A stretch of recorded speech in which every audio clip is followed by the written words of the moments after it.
고린도전서 2장 10절부터 3장 3절까지 말씀을 제가 받들어 봉독하겠습니다. 신약성경 265쪽입니다. 오늘도 이 계시된 말씀을 제가 읽을 때 하나님의 음성을 듣기를 바랍니다. 오직 하나님이 성령으로 이것을 우리에게 보이셨으니 성령은 모든 것 곧 하나님의 깊은 것까지도 통달하시느니라. 사람의 일을 사람의 속에 있는 영 외에 누가 알리요?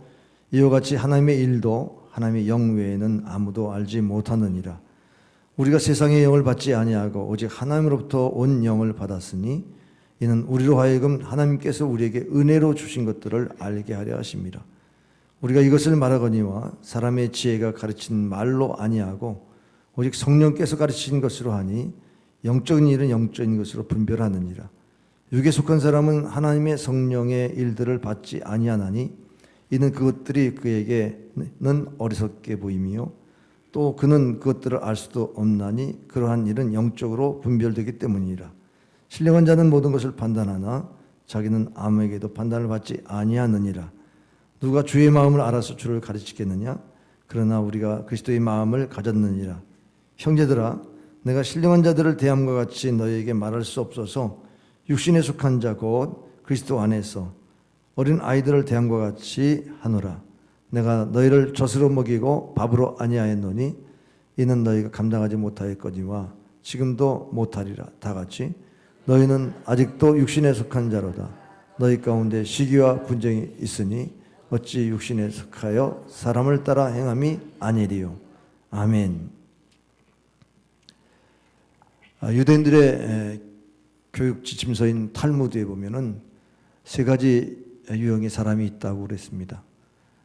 그것은 바깥은 사람, 늘 필요로 하는 사람이고, 또 약 같은 사람은 가끔 필요한 사람이 있고, 그리고 병 같은 사람은 잊지 말아야 할 사람이 있다는 것입니다. 사도 바울은 오늘 성경에서 영적으로 세 종류의 사람을 말하는데, 육의 사람, 그리고 육신에 속한 사람, 그리고 신령한 사람으로 분류했습니다. 오늘 우리가 사는 사회에 무엇이 우리를 지배하고 있는가 생각해 보면 영이 지배하는 사회인 것을 알 수가 있습니다. 우리 인간의 영혼 육으로 되어 있습니다. 데살로니가전서 5장 23절에 평강의 하나님이 친히 너희를 온전히 거룩하게 하시고 또 너희의 온 영과 혈과 몸이 우리 주 예수 그리스도께서 가능히 하실 때에 흠없게 보존되기를 원하노라. 그래서 영혼과 육체로도 분류할 수 있지만 영혼육으로 이렇게 삼분법으로 분류한다 그러면 오늘 우리가 정신적으로 잘 되는 것을 세상의 학문으로 우리가 배우고 익힙니다. 그리고 육체적으로 건강에 대한 헬스 이런 그 운동을 통해서 건강을 노력하죠. 그러나 영이 지배한다는 것을 우리는 우리 생활 속에서 실감하는 것은 주변에 이렇게 사이코패스가 사회를 흔들어요. 그럼 그 사람의 심리 분석을 하고 어떻다라고까지는 분석이 되는데 그 사람을 치료해서 사람을 새롭게 만들 수가 없어요. 영적으로 사로잡힌 사람에 의해서 만약에 우리 가정 안에 그런 사람이 있다 그러면 아마 그 가족의 삶은 다 무너질 겁니다. 인생의 어떤 화려한 계획을 가지고 그리고 꿈을 꿔도 그 한 영혼의 문제를 해결하지 못해서 그래서 결국은 인생이 무너지고 가정이 무너지고 사회 전반이 무너질 수밖에 없습니다. 그래서 영이 있다는 사실을 인정하기라도 하는지 모르겠지만 분명히 영이 있습니다. 그래서 영이 지배하는 이런 인간이고 사회인 것을 우리는 꼭 기억해야 합니다. 오늘 이 10절에 보면은 오직 하나님이 성령으로 이것을 우리에게 보이셨으니 성령은 모든 것 곧 하나님의 깊은 것까지라도 통달하시느니라. 하나님의 내면도 하나님의 영으로 드러나게 되어 있고 영이신 하나님은 영적인 것을 통해서 우리에게 말씀하고 계세요. 더군다나 11절에 보면은 사람의 일을 사람의 속에 있는 영 외에는 어찌할 수 있습니까? 여러분이 여러분 자신을 잘 모르는 것은 여러분 안에 무슨 영이 있는지를 모르면 내가 하는 일을 내가 하는지 사탄이 시켜서 하는지 하나님이 기뻐하시는 일인지 잘 모른다는 겁니다. 또 하나님의 일도 하나님의 영 외에는 알 수가 없다고 말씀하셨죠. 그러면 우리 삶의 어떤 일에 어떤 영을 우리가 불러들여서 어떤 영이 초청돼 가지고 영적인 작용을 통해서 일을 해야 되지 않겠습니까? 우리가 우리 스스로 한다고 하는 그런 일들도 사실은 우리의 정신이나 경험으로 하는 것이 같은데 영적인 것이 결국 그것을 근본적으로 움직인다는 사실을 말씀하고 있습니다. 또 12절에는 우리가 세상의 영을 받지 아니하였다. 오직 하나님으로부터 온 영을 받았다. 이것은 우리에게 주신 하나님이 은혜에 속한 것들을 알게 하기 위함이라고 말씀했어요. 우리를 구원하신 것도 하나님의 은혜고 우리가 하나님의 자녀로 택함받는 거 하나님의 은혜고 죄사함 받은 이 십자가의 비밀도 다 하나님의 은혜라는 것도 다 하나님으로부터 온 영을 받아야만 알게 된다는 것입니다. 여기 세 가지 영이 있습니다. 세상의 영, 사람의 영, 하나님의 영. 이 세 영이 지금도 그렇게 그 사람을 그렇게 만들어요. 세상의 영을 받은 사람은 불신자, 바로 육에 속한 사람입니다. 그리고 사람의 영, 인본주의자, 이것은 육신에 속한 사람입니다. 하나님의 영, 이것은 신령한 자의 모습입니다. 영의 세 가지 영으로 말미암아 우리의 신분도 그렇게 결정된다는 사실을 기억하시기 바랍니다. 사람은 영을 담는 그릇이에요. 고린도후서 4장 7절에 보면 우리가 이 보배를 질그릇에 가졌으니 이는 능력이 심히 큰 것이 하나님께 있고 우리에게 있지 아니함을 알게 하려 함이라. 우리는 흙으로 지어져서 그 코에 생기를 불어넣어서 생명이 됐잖아요. 영적 존재. 그러면 질그릇은 흙으로 지어진 거니까 우리는 몸은 질그릇으로 되었어요. 근데 여기에 영이 들어왔는데 하나님의 영이 들어와가지고 우리가 하나님과 교제하는 영적 존재가 살아있는 존재가 됐습니다. 근데 이 질그릇에 뭘 담았느냐는 거예요. 하나님의 영을 담았느냐, 어떤 영을 담았느냐가 그 삶을 결정한다는 것입니다. 그래서 우리가 힘으로도 능으로도 할 수 없는데 성령으로 하리라. 스가랴서 4장 6절의 말씀처럼 우리가 불가능한 것도 하나님의 영이 들어오면 할 수가 있는 이런 역사가 있게 된 것 믿으시길 바랍니다. 그래서 우리는 영적인 세계가 열리면 영을 분별할 수 있습니다. 영분별. 영분별을 해야만 우리가 승리할 수 있는데 그래서 13절에 우리가 사람으로부터 온 지혜가 아니라 하나님부터 온 지혜를 가져야 되는데 영적인 것으로야 영적인 것을 분별할 수 있다. 그래서 우리가 영분별의 이 은혜를 받아야만 이 세상을 우리가 승리롭게 살아갈 수 있는 줄 믿으시길 바랍니다. 타락한 사람에게는 결국 마귀가 역사해서 악한 영, 세상의 영이 그를 넘어뜨리고 또 인간의 영이 늘 작용하는 사람은 인본주의로 살게 돼 있습니다.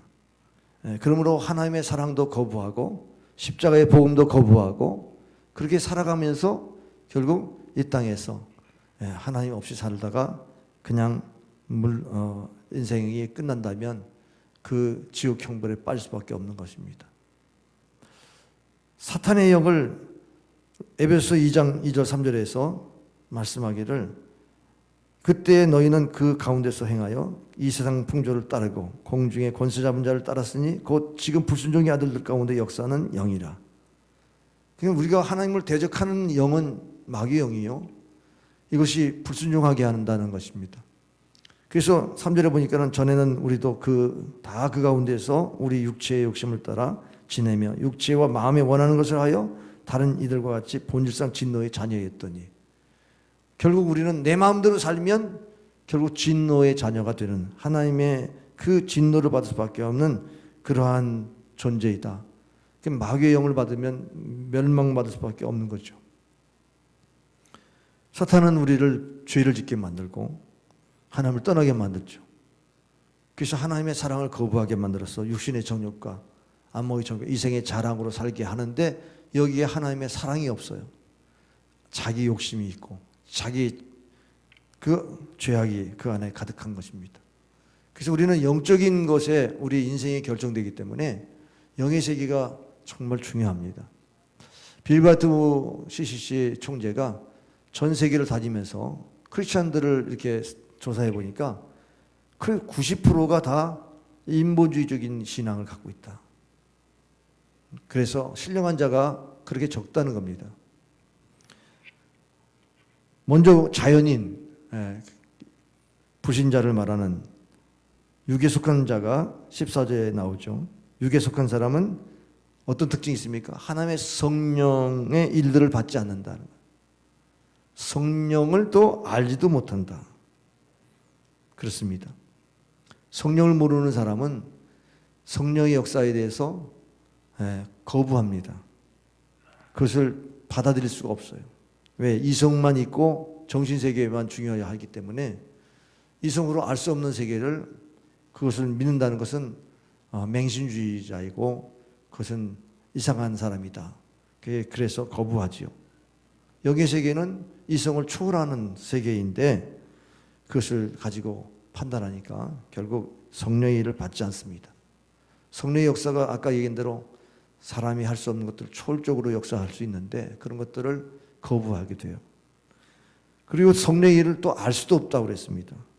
니고데모가 예수님께 어떻게 해야 영생을 얻었습니까? 거듭날 수 있는 비밀을 요청하니까 물과 성령으로 거듭나지 않으면 하나님 나라에 들어갈 수 없다 했을 때에 거기 물은 바로 말씀인데 이 말씀의 의미를 잘 몰랐고 성령의 의미를 몰랐기 때문에 그럼 내가 이렇게 성장한 성인이 어머니 뱃속에 다시 들어가서 태어날 수 있습니까? 이렇게 얘기하니까 주님께서 영으로 난 것은 영이요 육으로 난 것은 육이다. 영적으로 다시 거듭나야 된다는 필요성을 말씀해 주셨는데 로마서 8장 9절에 그리스도의 영이 없으면 크리스찬이 아니다 그랬어요. 왜냐하면 고린도전서 12장 3절의 말씀처럼 우리가 예수 그리스도를 성령으로 주라고 시인해야 그리스도인이죠. 무조건 주여 주여 한다고 그리스도인이 되는 게 아니라 성령으로 고백할 수 있도록 해야만 그리스도의 영으로 고백해야만 그리스도인이 되기 때문에 참으로 우리에게는 하나님의 영이 들어오는 것이 중요한 것입니다. 자연인 믿지 않는 사람들에게는 다 자기중심적으로 살아가요. 자기가 주인이고 자기가 기준입니다. 생각이 기준이에요. 결국은 하나님을 볼 수가 없으니까 보는 세계가 전부인 겁니다. 근데 보이지 않는 세계가 있다는 사실을 무시할 수가 없지 않습니까? 소련을 공산화시켰던 스탈린, 그는 신학생이었고 또 진화론의 그 창시자인 다윈, 이 신학 교수였습니다. 신학자였습니다. 근데 그들이 이렇게 기독교를 대적하는 이론과 신학을 또 변개했습니까? 이것은 결국 이 영이 없었기 때문에 성령에 대해서 알지 못했고 성령을 거부했기 때문에 오는 현상이었습니다. 오늘 우리가 교회를 다니는데 성령을 모르면 그건 신자가 아닙니다. 성령에 대해서 거부하면 신자가 아닙니다. 여러분이 잘 생각해 보세요. 성령을 모르고 성령을 거부하면 인간은 육체만 남는 거예요. 그래서 베드로후서 2장 12절에 이성 없는 짐승 같아서 인간이 이성 없는 짐승 같아서 그 본능으로 살게 돼 있다는 겁니다. 그러니까 육체의 쾌락을 추구하게 돼 있죠. 인간의 정욕을 추구하게 돼 있죠. 그래서 자기를 위해 살다 보니까 자기에게 뭔가 합당하지 않는 것들은 다 거부하고 자신의 이익만을 추구하는데 그 내용이 뭐냐면 남에게 인정받고자 하고 그리고 남들에게 자기를 드러내기를 원하고 그렇게 살아갑니다. 그리고 누가복음 12장에 보면 어리석은 부자의 얘기가 나오는데 이 부자가 창고를 늘려서 잘 살려고 노력을 해가지고 창고에 곡간을 다 채웠는데 이제 내가 좀 이제 그만 수고하고 좀 쉬어야 되겠다. 놀고 먹자. 그랬더니 그 밤에 하나님이 그 생명을 찾아가신다면 그러면 그 쌓은 것들은 누구 것이 되겠느냐. 그러니까 재물에는 부여하고 하나님께 부여치 못한 사람이 어리석음이 이렇다. 그러면서 우리로 하여금 하나님께 부요한 자의 삶을 살라고 말씀했어요. 오늘 이 하나님의 영에 대해서 알지 못하는 사람은 결국 육체의 정욕을 위해서 살아가면서 계속 먹고 마시는 이런 부분에만 매몰되어 있습니다. 근데 악한 영이 들어가면 살인, 폭력, 마약, 성폭력, 강도, 절도, 뉴에이지 운동 같은 이런 이단 사설, 이런 것들에 연루되어 갑니다. 무서운 영에 의해서 그것이 드러나는 것이죠. 이스라엘 백성들이 애굽에 있을 때에 그 애굽생은 노예 생활했어요. 그들은 그냥 먹고 마시는 것은 문제가 없었습니다. 근데 무슨 자유가 있어야지 이성적인 활동도 하죠. 그냥 짐승처럼 노예처럼 부름을 받았습니다. 그들이 갖고 있는 것은 그냥 어떻게 하면 편하게 살까. 그냥 육체적인 쾌락과 뭐 노예로서의 쾌락이라는 게 잘 먹는 거겠죠. 그런 것들만 추구했던 이 애굽의 이스라엘 백성을 생각해 보면 바로 이스라엘로 비교하면 애굽 생활입니다. 애굽 생활이 바로 이게 육에 속한 사람이에요. 이게 자연인 불신자의 모습입니다. 이제 두 번째 유형의 사람이 육신에 속한 자인데 3장 1절부터 3절의 말씀이 바로 해당되겠죠. 이 사람은 성도의 입장에서 보면 교인입니다. 멤버십을 갖고 교회는 다니는 사람입니다. 근데 신앙이 어린아이 신앙이에요. 어떤 신앙이냐? 젖으로만 먹지 의에 연단된 말씀을, 딱딱한 말씀을 못 먹어요.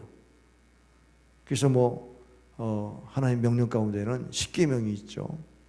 십계명도 지킬 수 있는 게 있지만 못 지킬 것도 많잖아요. 그런 것들을 잘 지켜내지 못합니다. 왜 그러냐 하면 예수님을 구주로 영접했지만 예수님이 자신 삶의 주인으로 모시고 살지를 못해요. 그러니까 구세주로서 내 죄사함 받았다는 이 은혜를 입어서 이제 거듭난 것은 맞는 것 같은데 생활은 세상 사람과 똑같아. 그래서 결국 광야 생활 같습니다. 연단을 받는 거죠. 그렇게 살면 안 된다는 훈련을 받아요. 이스라엘 백성이 광야를 다 생활하면서 연단을 받듯이 이 땅에서 육신에 속한 크리스찬들은 생활 속에 있는 것들에 많은 연단이 옵니다. 시험이 옵니다. 그러니까 예수님을 잘 믿을 수도 있고 예수님을 적당히 믿을 수 있고 이 사이에 끼어있는 그러한 사람이 육신에 속한 사람이에요. 아직 신령한 사람이 되지 않았기 때문에 하나님의 비밀을 경험하지 못했어요. 하나님 나라가 어떻게 이루어지는지, 십자가의 도가 어떻게 능력이 되는지 잘 몰라요.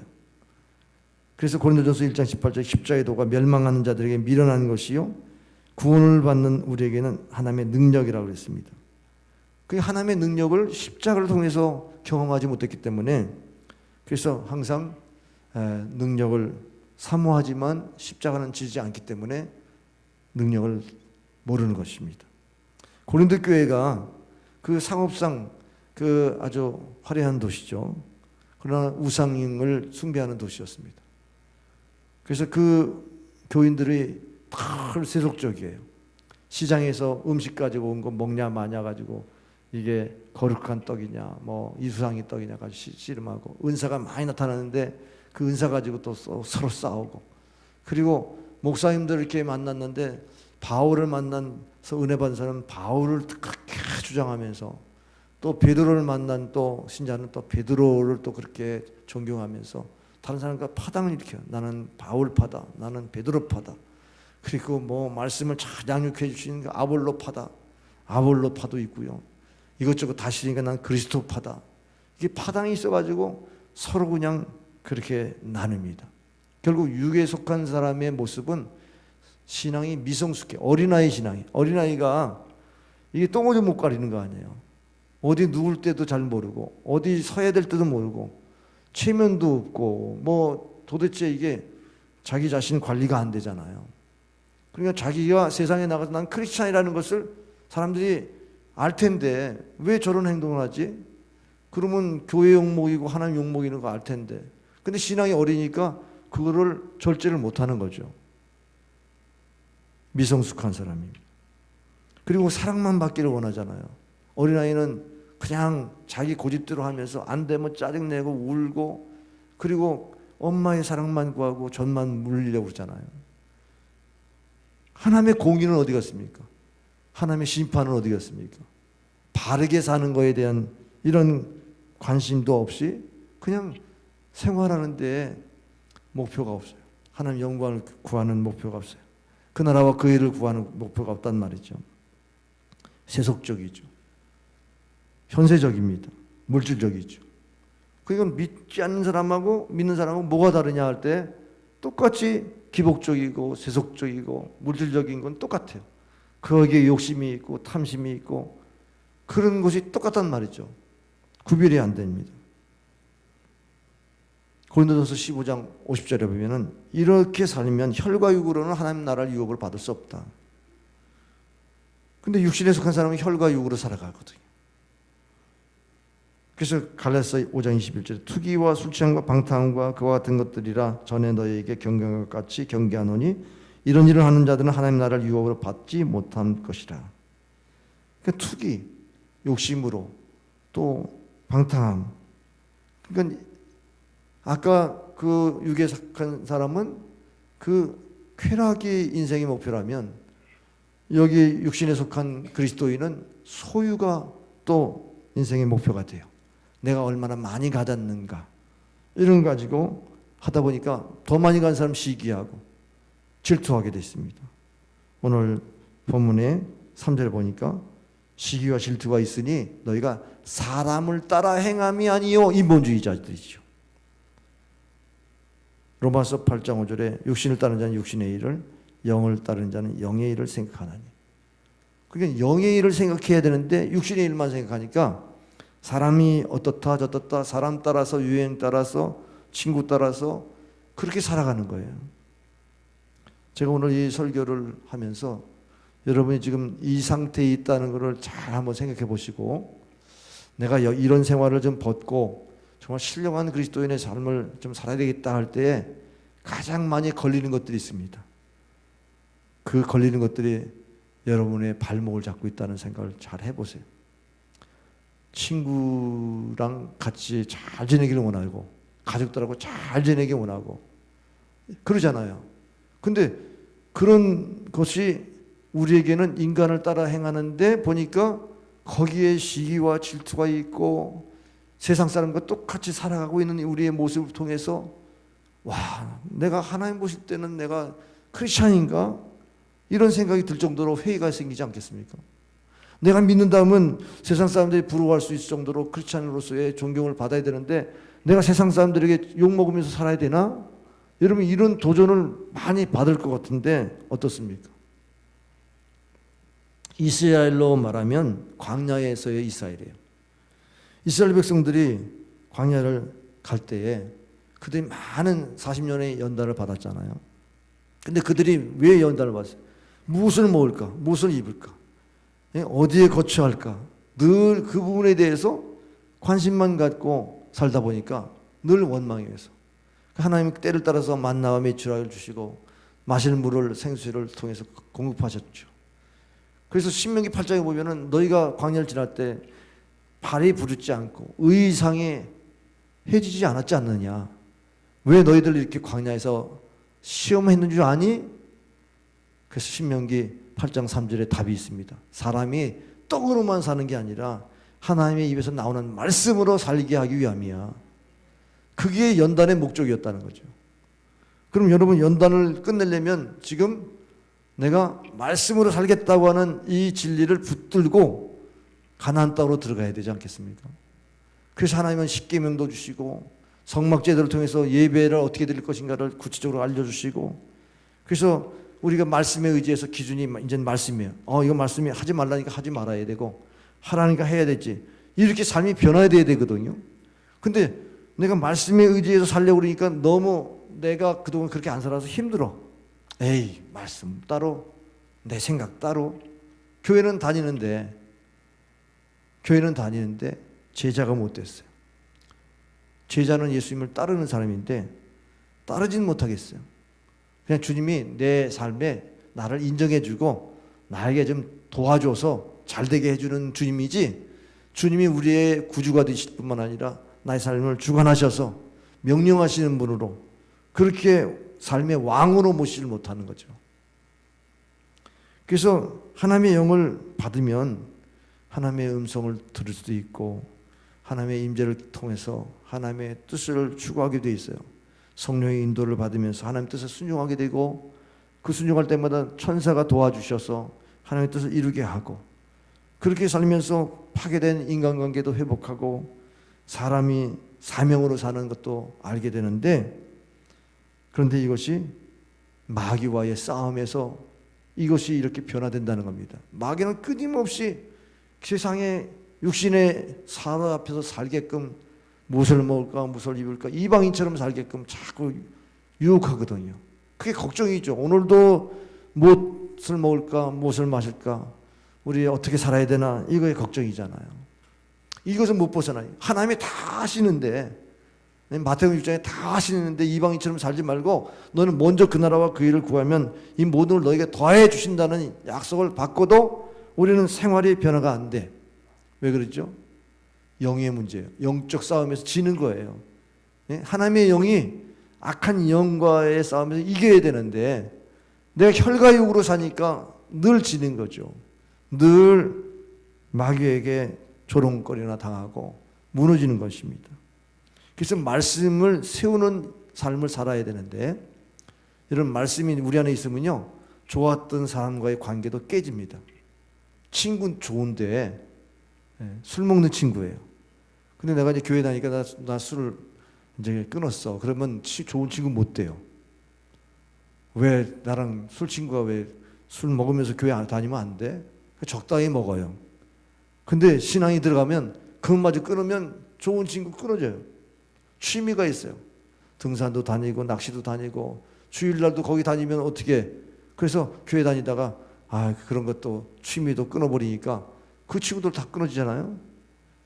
그러니까 우리가 성령 안에서 하나님 말씀대로 주의를 지키라고 성령 십계명이 있으니까 주의를 지키려니까 또 떨어져 나갈 사람도 또 생기잖아요. 인본주의적인 사람을 살면 그거 다 품고 가는데 우리가 그거를 하나님 뜻대로 살려니까 그런 게 끊어질 때 여러분이 당황하죠. 이렇게 살다가 나는 다 친구 없이 나 외롭게 어떻게 살지? 그런 두려움도 있을 수 있어요. 다 그게 공격이지 않습니까? 그걸 이겨내야 되는데. 근데 여러분이 아주 미웠던 사람이에요. 그런데 그분이 교회 다니는 사람이었더라고 보니까. 그냥 내가 바로 서니까 그 사람이 친구가 돼요. 그 사람이 영적으로는 바로 선 사람인 걸 나중에 알아요.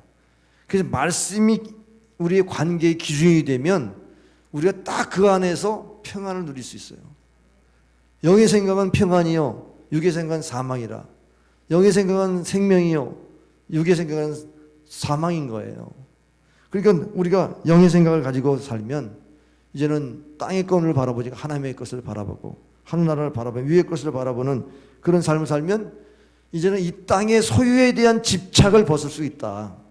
이 땅에서 내 잘 사는 것만이 목적이 아니라 저 하늘나라의 유업을 어떻게 이룰 것인가, 말씀이 어떻게 나를 통해서 이루어지는 것인가, 나를 택하신 하나님의 뜻이 어떻게 이룰 것인가, 그런 부분에 관심을 갖게 되면서 신령한 그리스도인으로 성장하게 되는 줄 믿으시길 바랍니다. 신령한 그리스도인은 신령한 뜻은 성령 충만한 자를 말합니다. 마음에 누구가 계시죠? 성령 충만한 사람은 16절에 주님이 계세요. 그리스도의 마음을 품은 자입니다. 그러니까 주님이 마음에만 계신 게 아니라 주님이 주시는 말씀, 주님이 주시는 마음을 자꾸 순종하다 보니까 결국 이 세상의 것들을 좀 이렇게 낮춰본다 그럴까? 그게 내게 행복이 아니구나. 그것이 꼭 필요한 것은 아니구나. 그것이 없다고 해서 내가 눌려 살 필요는 없구나. 그래서 세상의 쾌락도 세상의 소유도 그것도 하나님의 말씀에 비하면 다 그 초등학문 같은 거예요. 그리스도를 아는 지식이 가장 고상하다. 어떻게 하면 주님을 알까? 그래서 주님을 가장 소중히 여길 수 있는 신앙이 되어질 때에 주님을 나의 주인으로 모시고 산다는 거죠. 나의 삶의 주인으로 내 삶을 다스려 주세요. 나 오늘 참 마음이 감정이 이런데 나를 다스려 주세요. 내가 누구랑 만나면 또 화를 낼 것 같아요. 나의 마음을 다스려 주세요. 또 어떤 일을 하는데 하나님 내 뜻을 대로 말고 하나님 뜻대로 해주세요. 좀 다스려 주세요. 내 지혜로는 감당 못하니까 하나님 다스려 주세요. 환경과 시간과 사람과 모든 여건들을 다스리게 해달라고 기도하는 그 정신이 뭐냐? 계시의 정신입니다. 지혜와 계시의 정신. 에베소 1장 17절에 우리 주 예수 그리스도의 하나님 영광의 아버지께서 지혜와 계시의 영을 너에게 주사 하나님을 알게 하시고 너희 마음의 눈을 밝히사 그의 부르심의 소망이 무엇이며 성도 안에서 그 기업의 영광의 풍성함이 무엇이며. 그러니까 관심이 나에게 하나님이 다스려 주셔서 하나님이 말씀해 주시는 것을 내가 사모합니다. 계시의 정신을 갖고, 그리고 나를 부르신 소망의 그 이유가 뭔지, 나를 하나님이 택하신 이유가 뭔지를 자꾸 구하면서 그 하나님의 영광의 풍성함에 내가 참여할 수 있는 이 은혜를 달라고 기도한다는 겁니다. 여러분이 그렇게 생활하는 것이 성령 충만한 사람이에요. 성령 충만한 사람은 영적으로 분별하려고 애쓰는 사람이죠. 영분별. 우리가 예배도 그렇습니다. 로마서 12장 1절 2절에 보니까는 하나님의 모든 자비하심을 너희 권하니 너의 몸을 하나님의 거룩한 산 제물로 드리라. 이는 너희가 드릴 영적 예배니라. 너는 세상을 본받지 말고 마음을 새롭게 하여 변화를 받아 하나님의 선하시고 기뻐하시고 온전한 뜻이 무엇인지 분별하도록 하라. 우리가 영적 예배를 드린 이유가 하나님의 뜻이 무엇인지 분별하도록 하라. 오늘 이 시간 예배될 때요, 신령한 그리스도인들은 하나님의 뜻을 지금 찾고자 예배드립니다. 그러나 그냥 교인으로 있는 성도는 하나님의 뜻을 추구하는 게 아니라 내게 은혜되는 말씀만 붙들려고, 오늘도 목사님 설교에 나에게는 은혜가 안 되네. 하나님 말씀인데도 불구하고 이게 단단한 음식을 못 먹는 거예요. 나에게만 좋은 말씀이 이건 단 것만 먹는 어린아이 같이, 그런 신앙이 어린아이에서 어떻게 언제 성장합니까? 여러분, 선교하라, 전도하라, 기도해라, 그리고 구제하라, 봉사하라, 이거 명령인데 주님의 명령을 여러분 아멘으로 할 수 있을 정도 신령한 그리스도인이 돼야 되는데 그렇게 하면 벌써 부담이 돼요. 자라신앙이 뭐예요? 먹을 거 있으면 고개를 쭉 빼냈다가 그러다가 저기 오면 쏙 들어가잖아요. 그럼 내가 할 일이 있으면은 쏙 들어가고, 그렇게 되는 신앙이 돼서는 안 되잖아요. 신령한 자는 사람의 판단에 대해서 개의치 않아요. 15절을 보니까 왜? 하나님이 나를 판단하시기 때문에 사람이 의롭다, 착하다 이렇게 평가하는 것에 내가 우쭐대는 게 아니라 하나님이 내 중심을 아시기 때문에 너는 악하다, 회개해라, 이 음성이 더 큰 거예요. 사람이 인정해 주는 게 큰 게 아니라 하나님이 나를 보실 때 어떤 사람인가가 더 큰 거예요. 그래서 은밀한 기도가 있는 거죠. 골방 기도가. 남들은 모르지만 나는 이런 죄가 있습니다. 은밀한 기도. 신령한 사람은 하나님과 1대1로 만나는 시간을 갖는단 말이죠. 큐티하면서. 신령한 자는 성령이 그 안에 계셔서 진리로 인도해요. 진리로 인도하면 예수께로 인도하니까 진리의 말씀대로 살게 돼 있죠. 진리대로 사는 사람이 세상 사람들에게 판단을 받아요. 세상 사람은 이치를 가지고 따지지만 진리는 아니에요. 이치는 밤낮 바뀌지만 진리는 안 바뀌잖아요. 근데 교회가 세상의 판단을 받아요. 왜? 교회가 신령한 공동체가 못 됐기 때문에. 우리 성도들이 세상에 판단을 받고 재단을 당하는 이유가 뭐예요? 신령한 그리스도인이 안 됐기 때문에. 여러분이 사람 비유 맞추느라고 애를 쓰는 동안 그 사람들이 뒤에서 욕합니다. 교회를 다니는 사람이 이랬다 저랬다 한다고. 왜 그래요? 그 사람 비유다 맞춰보니까는, 그러다 보니까 내 중심이 없어요. 내 중심에 주님이 계시면 사람들에게 어떻게 반응이 오든 나는 그 말씀대로 믿고 사는 거예요. 그러면 그들이 오해했어도 나중엔 다 오해가 바뀌겠죠. 그분들이 아직 이런 신령한 진리를 모르니까. 그 신령한 그리스도인들의 생각은 늘 영의 생각입니다. 영적인 생각. 하나님이 어떤 마음이실까? 하나님 기뻐하시는 마음이 어떤 마음입니까? 이런 마음 가지고는 하나님 기뻐하지 않아. 이런 마음 가지고 내 마음을 돌아보는 거죠. 마음의 회개도 있고요. 여러분, 생각이 사람을 좌우합니다. 아까 얘기했죠. 영에 의해서 그 몸의 그릇을 영을 담는 그릇이라고 했는데, 이 영의 생각이 들어오면요, 우리 인생이 완전히 바뀔 수 있는 엄청난 그런 창조적인 역사가 있을 수 있어요. 하나님의 일은 하나님의 영으로만이 판단되어지듯이 우리 인간의 모든 삶이 성령으로 조명되면 다 보입니다. 뭐 어떤 인생이 어떻게 이끌어가질지, 우리 인생의 프로그램이 쫙 연결돼요. 그래서 한번 생각해 보세요. 예수님 믿기 전에는 소망이 없었어요. 하나님의 약속이 없으니까, 말씀이 없으니까. 근데 예수님을 믿으면 약속이 임하니까 하나님의 말씀 때문에 소망이 생겨요. 에베소 2장 12절에 그때 너희는 그리스도 밖에 있었고 이스라엘 나라 밖의 사람이라. 약속의 언약들에 대해는 외인이요 세상에서 소망이 없고 하나님도 없는 자이더니. 그러니까 세상 사람들이 하나님 없이 살다 보니까 소망이 없이 살았어요. 말씀이 없으니까 늘 자기가 책임지고 그냥 그렇게 살다 보니까 너무 수고하고 무거운 짐만 지고 허덕이며 살았어요. 그런데 우리가 크리스찬이 되는 순간 이제는 하나님의 약속의 말씀, 보증수표, 말씀은 반드시 하나님 지키시니까 그 말씀을 우리가 붙들면 우리는 너무 나의 삶을 하나님께 맡기고 하나님이 이끌어 주시는 데 순종하며 살면 되는 겁니다. 할렐루야. 자, 아브라함을 보세요. 아브라함이 이제 갈대 우르에서 살았어요. 아버지가 우상을 팔매하면서 잘 살았던 것 같아요. 75세까지 거기 살았을 때는 그것은 유괴의 사람이에요. 유괴 사람. 불신자의 사람이에요. 근데 그가 이제 75세 때 그것을 떠나가지고 아버지 안고 하란에 머물렀는데 거기서 아버지가 돌아가십니다. 11장, 창세기 11장에 나와 있는 거기서 아버지를 돌아가니까 또 거기를 떠났어야 돼요. 그게 떠돌이 되는 나그네 인생인 것 같이 가다 보니까 가나안 땅에 도착하기 전에 하나님의 음성이 들리는데 너는 본토 친척 아비집을 떠나면 내 이름을 창대케 하고 큰 민족을 이루게 하고 복의 근원이 되게 하리라. 너를 축복하는 자를 축복하고 너를 저주하는 저주하려는 말씀을 받아요. 그 말씀이 딱 임하니까 얼마나 그 하나님의 축복이 기대됩니까? 내 자손이 창대해진다, 민족을 이룬다, 그리고 복의 근원이 돼서 나를 통해서 복이 흘러갈 거다. 나를 저주하는 사람은 또 저주받는다. 그러면 내가 보통 사람이 아니네. 그러면서 그 마음에 놀란 그런 흥분이 있었겠죠. 근데 식량이 떨어지니까 이게 식량 구하려고 애굽에 내려갑니다.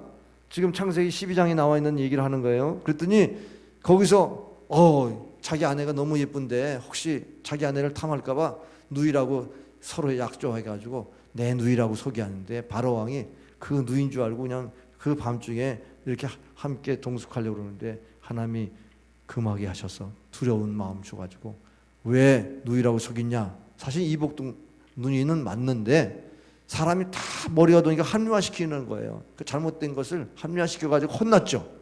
연단을 받았어요. 내가 말씀대로 살아야 되는데 왜 내가 가나안 땅을 벗어났을까? 이 땅에서 복을 받아야 되는데 왜 가나안 땅 벗어나가지고 애굽에 가서 고생했을까? 연단을 받았어요. 자, 첫 번째 연단은 뭐죠? 하나님 가나안 땅을 벗어나지 말아야 되는데 그 다음에 이제 그곳에서 이제 조카로 살고 서로 또 갈등이 생기죠. 목초지 가지고 그 목자들이 서로 싸우니까 야, 우리가 골육신청인데 서로 헤어지자. 싸우지 말고. 그래서 먼저 선택하라 그러니까는 소알 땅, 그 소돔과 고모라 성이 있는 그 목초지 좋은 비옥한 땅을 택합니다. 그리고서 이제 피해서 택한 땅이 가나안 땅이었어요. 그래서 하나님은 그렇게 선택하게 하실 때에도 은혜를 주셔서 가나안 땅을 선택하게 하셨잖아요. 그러니까 하나님께서 말씀하세요. 그래서 창세기 13장에 14절 16절에 롯이 아브라함을 떠나는 후에 여호와께서 아브라함에게 이르시되 너는 눈을 들어 너 있는 곳에서 북쪽과 남쪽 그리고 동쪽과 서쪽을 바라보라. 보이는 땅을 내가 너와 네 자손에게 주리니 영원히 이르리라. 내가 네 자손이 땅의 티끌 같게 하리니 사람이 땅의 티끌을 능히 셀 수 없을진데 네 자손도 세리라. 아멘. 이게 하나님 주신 말씀에 또 강조된 말씀이잖아요. 이제는 창대해진다는 이런 약속의 말씀을 보여주셨지 않습니까? 그러면 아브라함이 어떤 연단을 받았어요? 왜 말씀대로 안 믿고 살아? 지금 자식이 없다고 당장 없는 게 아니라 이렇게 자식이 창대해진다는 것을 또 확인해 주시니까 하나님 말씀만 했지 거짓말쟁이야. 뭘 나에게 이루어진 게 뭐가 있어? 이렇게 어린아이처럼 반응하지 말고 신령한 자는 아멘 말씀을 대로 될 줄 믿습니다. 이렇게 믿고 생활하라는 거예요. 아멘. 아브라함처럼 이렇게 연단의 과정들이 다 있는 것처럼 우리도 과거의 불신자의 생활에는 말씀이 없었어요. 그런데 하나님 말씀이 임해가지고 우리 거듭나가지고 그렇게 사는데 자꾸 우리 현실의 문제 때문에 자꾸 타협합니다. 그러다 보니까 또 연단 받는 게 뭐냐면 너 왜 말씀대로 안 사니? 말씀대로 살면 이 복이 임하는데. 그거 보니까 본토, 친척, 아비집 떠났잖아요. 그 말씀대로 떠나니까 복이 오는 거예요. 말씀대로 떠나니까 순종하니까 하나님의 약속이 이루어지는 사건들이 이제 생기는 겁니다. 야곱을 보세요. 야곱이 그가 이제 바단 아람으로 갑니다. 바단 아람은 외삼촌이 있는 곳인데 야곱이 유괴 사람일 때는 장자권의 축복을 알아가지고 복을 받으려고 형을 속이고 아버지를 속여가지고 안수기도 받았어요. 축복기도를 받아가지고 장자의 권한을 받았어요. 그랬더니 이 아버지 이삭이 생각할 때 이 에서가 장남이 복을 다 잃어버렸는데 불쌍한 거예요. 왜냐하면 그냥 이방여인하고 그냥 취해서 결혼하고 사니까 이 자식은 이 복을 하나님 주신 복을 받을 수가 없구나. 야곱이 복을 받을 수 있다는 믿음이 생겨가지고 너는 그러면 결혼을 할 때 저 외삼촌의 집에 가서 거기서 아내를 취해라 그랬어요. 그래서 거의 바다나람까지 가는 가운데 중간에 베델에서 잠깐 누웠는데 꿈이 꾸어졌어요. 하늘에 사각다리가 닿았는데 천사가 오락나락하면서 하나님의 음성이 들리는 나는 너희 조부 아브라함의 하나님 이삭의 하나님인데 내가 내 뜻을 이룰 때까지 너를 떠나지 아니하리라 이렇게 말씀하니까 깜짝 놀라가지고 하나님이 여기 계셨군요. 전에도 계셨잖아요. 전에도 하나님 계셨는데 드디어 거듭났어요. 말씀으로 이제 붙들렸어요. 이 말씀이 나에게 복이 될 줄 믿습니다. 여기다가 제단을 쌓고 여기서 하나님을 섬기겠습니다. 그리고 11조를 드린다고 서약합니다. 서원합니다. 그리고서 이제 그 바다나람 가서 외삼촌의 집에서 20년 동안 종살이하면서 2아내와 12아들을 낳았어요. 그래서 이제 자기가 거부가 돼서 이제 돌아갑니다. 돌아가는데 형이 마중 나온다니까 두려워서 나를 옛날에 20년 전에 그 속였던 것에 대한 원죄를 갚을까봐 그래서 그냥 약복강에서 막 노심초사 하면서 기도했겠죠.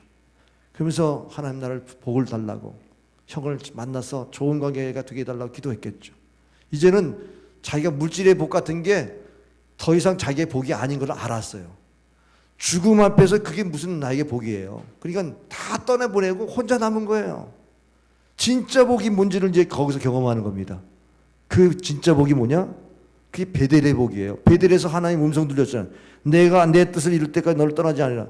내 뜻이 뭐예요? 아브라함의 하나님이 야곱에게 민족을 이루라는 꿈을 그가 품게 만드셔가지고 거기서 너는 이스라엘이라. 이스라엘의 명칭을 받아요.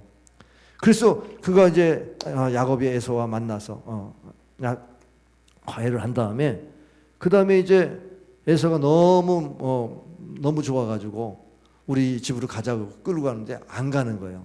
혹시 변심해가지고 나를 또 해치면 어떨까 해가지고 두려운 마음이 아직도 있어가지고 원래 야곱이 머리가 잔꾀가 많잖아요. 이 잔머리를 또 쓰는 겁니다.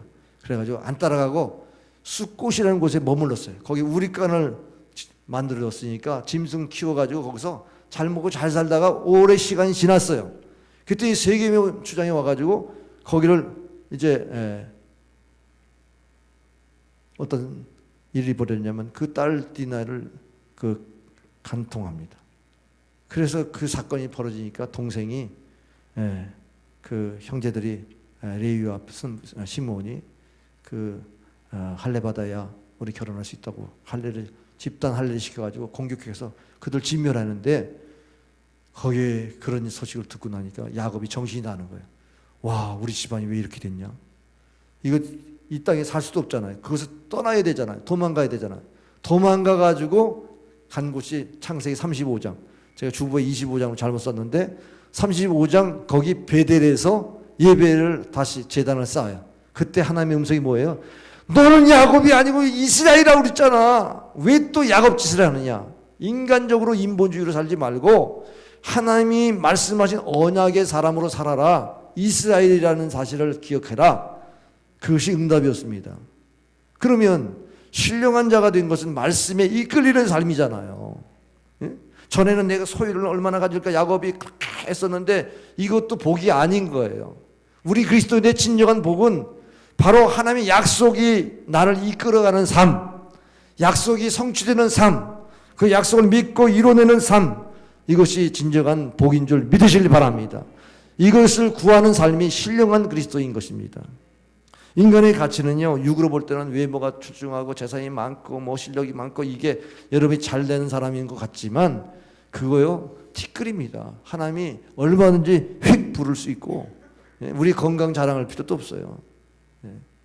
그러니까 우리가 하나님의 힘으로 사는 것이 얼마나 우리에게 축복인데 영의 눈으로 보면 하나님이 약속한 말씀, 이 말씀으로 계속 연단받는 거 아니겠어요? 그 말씀을 말씀으로 받고 그 말씀에 순종하고 살려면 성령 충만해야 됩니다.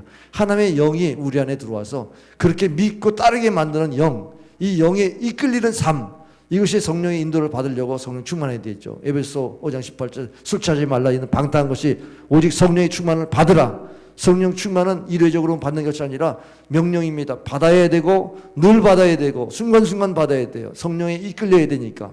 그 영적인 그러한 생각들을 가지고 영의 생각으로 기도하면 하나님의 뜻을 따라서 순종하고 살 수가 있습니다.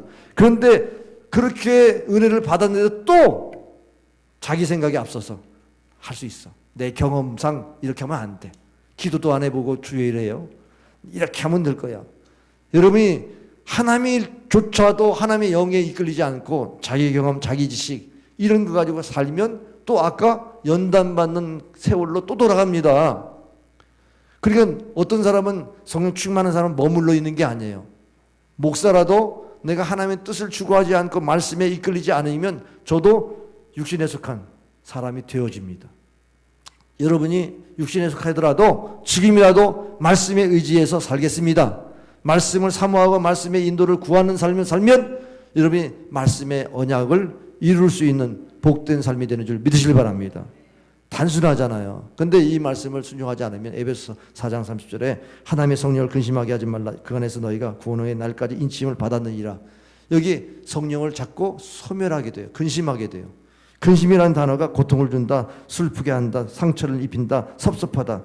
여러분이 왜 섭섭해요? 왜 상처를 받아요? 왜 고통을 받아요? 왜 슬프죠? 성령이 근심하는 거예요. 하나님 말씀이 임했는데 내가 말씀대로 안 사니까 성령이 근심하다 보니까 내 안에 근심이 걱정 들어오고 막 세상 것들이 막 들어와서 염려가 쌓이고 마음에 그런 격정들이 일어나고 그렇게 산다는 겁니다. 그게 우리 크리스찬들이 타락하는 것은요, 큰 범죄에서 타락하는 게 아니라 말씀을 소홀히 하면서 차츰차츰 타락하는 거예요. 내 경험이 교회 다니까 뭐 하나님 살아계시다 그래도 내 마음대로 살아도 뭐 내 속에 있는 죄를 누가 알아? 그래 죄 가지고 그냥 살아요. 교회 나와서 회개할 생각도 안 해. 그러면 성령이 역사합니까? 마귀가 역사합니까? 마귀의 역사하는 삶을 그대로 살면서 나도 모르게 속는 거예요. 그러니까 천천히 타락하는지는 몰라. 나중엔 말씀을 우습게 알아. 예배를 우습게 알아. 신앙생활에 하나님 말씀에 이끌리는 삶에 대해서는 전혀 관심도 없게 되는 영적인 그러한 무질서가 찾아오면 어떻게 되겠습니까? 차라리 안 믿었더라면. 가론 유다가 그렇게 예수님 따랐지만 주님께서 그렇게 말할 때에는 얼마나 하나님의 은혜를 욕되게 한 거예요. 다른 어떤 제자보다도 하나님의 은혜를 받았는데, 그래서 주님의 마음을 품어야 됩니다. 신령한 그리스도인은 주님의 마음을 품어야 돼요. 주님의 마음이 없으면 우리는 세상의 증인이 될 수가 없습니다.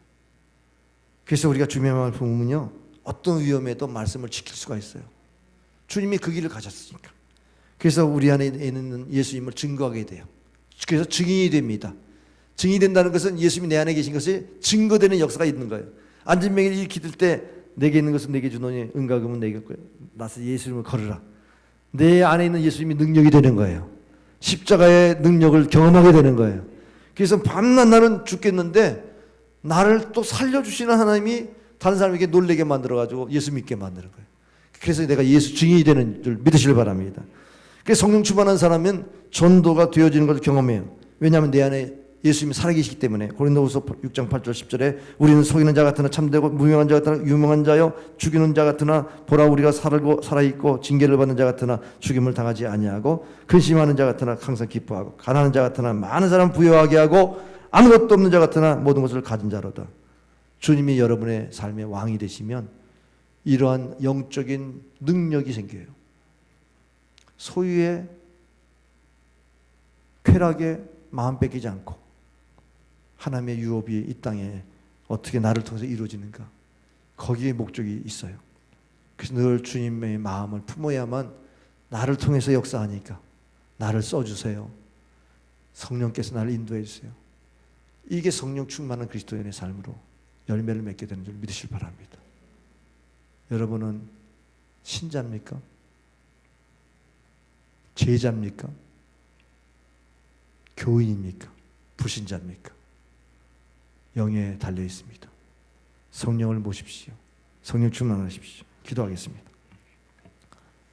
아버지 하나님, 성령이 우리 안에 거하심으로 우리가 예수님을 구주로 고백하고 하나님의 자녀가 되었음에도 불구하고 우리는 인본주의로 살아가면서 세상 사람과 구별되지 않는 그러한 모습으로 살아가고 참으로 어린아이같이 살아가는 이러한 모습으로 시기와 질투와 그리고 방종과 타락으로 세상 것들을 추구하고 세속적으로 살아가고 있지 않는지 돌아봅니다. 오늘 하나님 말씀을 젖으로만 먹고 밥을 못 먹는 이러한 신자가 되지 말고 우리가 어떤 역경도 이겨내고 하나님의 약속도 분명히 붙들고 시련을 이겨내면서 약속이 이루어지는 것을 꿈꾸면서 신앙생활 때에 내게 필요한 것은 하나님 말씀의 인도하심입니다. 언제든지 성령께서 우리에게 말씀을 공급하시도록 성령 충만을 구하고 말씀을 구하는 삶을 살게 하여 주시고 또한 우리 안에 주의 마음을 품어서 우리 얼마든지 십자가를 짊어지고 어떠한 시련도 극복해 나면서 우리 안에 있는 예수님이 살아계시다는 것을 증명할 수 있는 증인 되도록 역사에 도와 주옵소서. 예수님의 이름으로 기도합나이다. 아멘.